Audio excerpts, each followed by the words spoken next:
정치판의 오랜 유령이 지금 여의도를 흔들고 있습니다.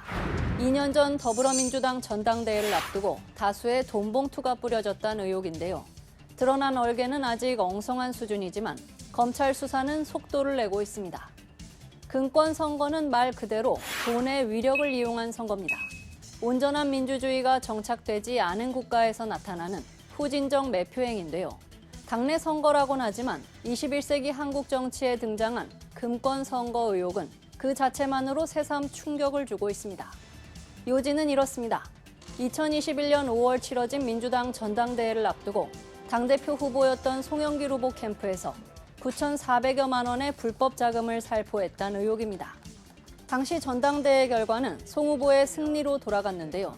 송 후보는 접전 끝에 홍영표 후보를 0.59%포인트 차로 누르고 당선됐습니다. 이정근 전 민주당 사무부총장의 개인 비리를 들여다보던 검찰은 이 씨의 휴대전화 녹음 파일에서 돈봉투 살포 정황을 포착하고 지난 12일 관련자들에 대한 압수수색에 나섰습니다. 이재명 대표에 이어 또 한 번 사법 리스크 전국을 맞은 민주당은 당혹감 속에 자체 조사를 검토했지만 역풍을 우려해 검찰 수사를 지켜보기로 방향을 선회했습니다. 시선은 자연스레 송영길 전 대표에게 쏠렸고 민주당은 앞서 프랑스 파리에 있던 송 전 대표의 조기 귀국을 촉구했습니다. 당은 정확한 사실규명과 빠른 사태 수습을 위해서 노력하겠습니다. 이를 위해서 송영길 전 대표의 조기 귀국을 요청했다는 말씀도 드립니다. 송 전 대표는 파리 기자회견에서 사실관계를 떠나 사태에 책임을 지겠다며 탈당을 선언한 뒤 귀국했는데요. 가능한 빨리 귀국하여 검찰 조사에 당당히 응하고 책임지고 사태를 해결하겠습니다. 다만 해당 의혹에 대해선 알지 못한다는 입장을 내놨습니다. 후보가 그런 캠프 일을 일일이 챙기기가 어려웠던 과정인 말입니다.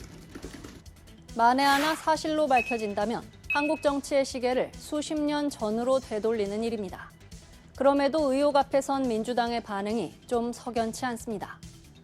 공식적으로는 신중론을 취하고 있지만 당내 일각에선 관행쯤으로 치부하며 애써 사태를 축소해보려는 분위기도 익힙니다. 돈과 조직력이 필수인 선거판에서 흔히 있어온 관행이라는 겁니다. 귀국한 송 전 대표를 옹호하는 목소리는 물론 일부 의원들은 수사 대상 금액을 놓고 한 달 밥값도 안 된다거나 식대 수준이란 발언을 해 문매를 맞기도 했습니다. 공식 사과에 나섰던 이재명 대표는 돈봉투 의혹에 관한 취재진의 질의에 불법 정치자금 수수 등 혐의를 받는 여권의 김연아, 박순자 전 의원을 들어 되치기에 나섰는데요. 우리 박순자 의원 수사는 어떻게 돼갑니까? 관심이 없으신가 보군요. 비이재명계에선 국민 불신만 키울 수 있다며 부적절한 언사란 쓴소리도 나왔습니다. 일신할 계기를 애써 외면하려는 기류에 대한 비판적 목소리입니다. 지도부 설화와 정광훈 목사 논란에 둘러싸여 곤혹을 치르던 국민의힘은 도덕성 공세를 이어가고 있습니다. 도덕 불감증을 넘어서서 이제 도덕 상실증에 걸렸다 하는 생각이 들 정도다. 그런 느낌이 듭니다. 저는 끔찍하기 짝이 없습니다. 한편으론 보란듯 김연아 전 의원에 대한 당 차원의 진상조사를 벌이기로 결정하면서 민주당과 차별화에 나서기도 했습니다. 그러나 금권 선거의 유혹은 진영을 가리지 않고 선거판에서 되풀이되어 온 구태입니다. 그중 2008년 한나라당 전당대회 돈봉투 사건은 이번 의혹과 닮은 꼴로 회자되고 있습니다.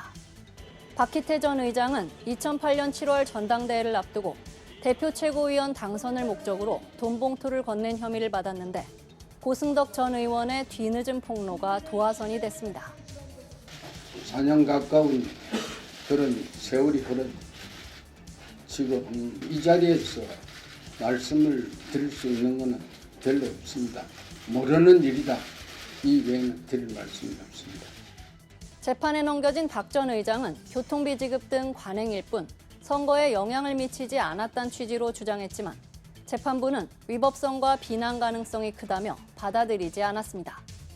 더 오래전으로 시간을 거슬러 올라가면 전국 단위 선거에서 대규모 금권 선거가 벌어지곤 했지만 그 끝은 좋지 않았습니다.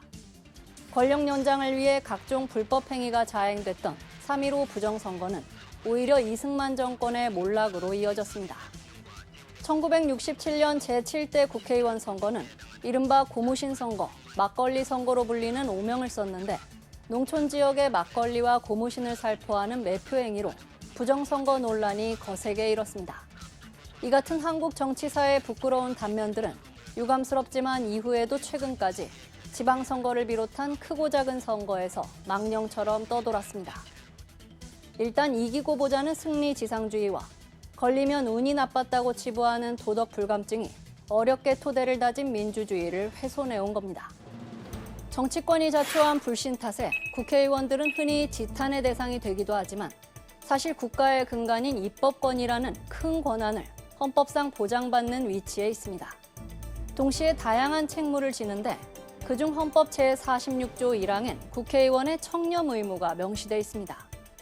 그 특별한 권한만큼 정치인의 도덕성을 무거운 의무로서 국가기본법에도 적시한 셈입니다.